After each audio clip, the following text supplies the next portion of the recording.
আজকে আমি পুলি পিঠা বানাবো, ভাপা পুলি। তো এখানে আমি নারিকেলটা কুড়ে নিচ্ছি। আর নারিকেলটা কুড়ার পরে আমি এটা পুর বানিয়ে নিব। তো আসসালামু আলাইকুম বন্ধুরা, দূরের এবং কাছের, দেশে এবং দেশের বাইরে যে যেখানে আছেন, আশা করি আল্লাহর রহমতে আপনারা সবাই ভালো আছেন। আর আপনাদের দোয়ায় আল্লাহর রহমতে আমিও ভালো আছি। আমি সাবিনা, আমার চ্যানেল সাবিনাতে আপনাদের সবাইকে স্বাগতম। আর আশা করি আমার চ্যানেল সাবিনাতে নতুন এক ভিডিও নিয়ে এসেছি, আপনাদের আপনাদের ভালো লাগবে দেখে। তো আমি এখানে চালের গুঁড়া দিব, তো চালটা ভেজে নিচ্ছি। আর সরাসরি চালের আটা দিলে পরে সেটা ভালো লাগে না, তবে এইভাবে চাল ভেজে যদি আপনি গুঁড়া করে দেন তাহলে ভালো লাগবে। আর আমি নারকেলটা কুড়ে নিয়েছি দেখুন।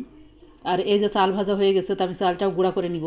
আর এখানে আমি ডাল দিয়েও ভাপা পুলি বানাবো, তো সেজন্য ডালটা আমি সিদ্ধ দিব, সিদ্ধ বলতে চচ্চড়ি করে নিব, মাসকলাইয়ের ডাল।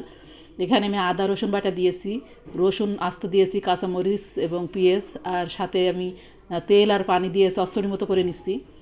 আর আপনারা জানেন না, জানি কিনা, খেয়েছেন কিনা জানি না, যে এই ডাল দিয়ে ভাপা পুলি হচ্ছে খেতে যে মাসালে কত মজা হয়। আপনারা কেউ জানেন কিনা আমি জানি না, তবে আমাদের কুষ্টিয়া জেলায় এটা খুব মানে খায় সবাই, ভালো লাগে। আর এখানে আমি পুরটা করে নিচ্ছি নারিকেলের, তো সেই চালের গুঁড়াটা দিয়ে দিয়েছি, ভাজা চালের গুঁড়াটা দিয়ে দিয়েছি, আর গুঁড়ো দিয়ে দিয়েছি। আর এখানে এই তো দেখুন মাসকলাইয়ের ডালটা আমার সিদ্ধ হয়ে গেছে, চচ্চড়ি হয়ে গেছে। কারণ মিষ্টি জিনিস খাওয়ার পরে একটু ঝালমুখ করতে করতে মন চাই, তো আমি সেই জন্য ঝালের পিঠাটাও একটু বানাই। আর আমার পুরটা হয়ে গেছে, তো আমি নামিয়ে নিছি। এই তো আমার দুইটা পুরই হয়ে গেছে, এখানে ডাল চচ্চড়ি আর এখানে নারিকেলের পুর। আর আমি আটাটা কেড়ে নেব, সেজন্য কড়ার ভিতরে পানি দিয়ে দিয়েছি।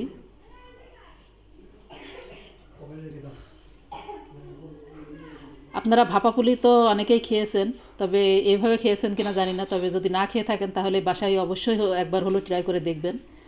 এই ডাল চচ্চড়ি দিয়ে পুলি পিঠা, ভাপা পুলি আর নারিকেলের পুর দিয়ে।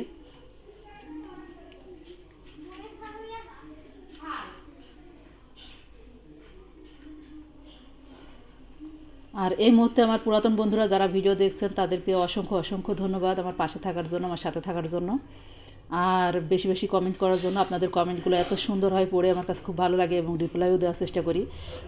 আর বেশি বেশি লাইক করবেন বন্ধুরা, কমেন্ট করেন ঠিকই, কিন্তু লাইকটা আমার কম আসে, তবে লাইক করবেন। আমি কিন্তু আগে লাইক করি, তারপর কমেন্ট করি, কারণ দুইটা অপশনই তো একই জায়গায়, এই জন্য লাইকটা করে কমেন্ট করলে পর দেখা যাচ্ছে সবার লাইকটাই হয়ে যায়।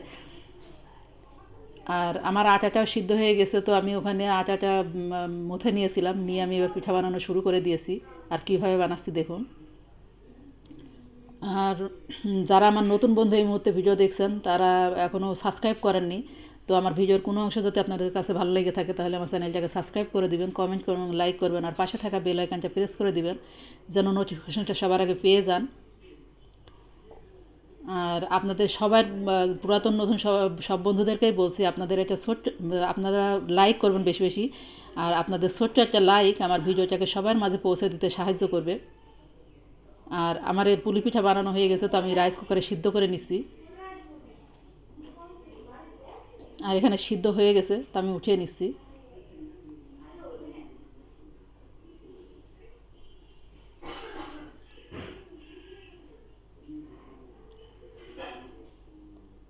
একবার ভেবেছিলাম পুলি পিঠা দেখাবো না, অনেকেই দেখিয়েছেন, তারপরে ভাবলাম যে হয়তো আমারটা অন্যরকম হতে পারে বা আপনাদেরটা অন্যরকম হতে পারে, তো এক একজনেরটা এক এক রকম হবে হয়তো, সেই জন্যই দেখালাম। তো আমার ভিডিওটা দেখতে থাকুন শুরু থেকে শেষ পর্যন্ত না টেনে। আর ভালো থাকবেন, সুস্থ থাকবেন। আর দেখুন ভিতরেও পুরটা কি সুন্দর হয়েছে, খেতেও মাসালে অনেক মজা হয়েছিল। আর আগামীকাল দেখাবে নতুন এক ভিডিও নিয়ে। আমার জন্য বেশি বেশি দোয়া করবেন, আর আল্লাহ পাকের কাছে আপনাদের জন্য দোয়া করি। আল্লাহ হাফেজ, আসসালামু আলাইকুম। আর বন্ধুরা আমার ফেসবুক পেজ সাজ্জাদ সামান্তা চাইলে ফলো করতে পারেন, আমি ভুলে গেছি বলতে।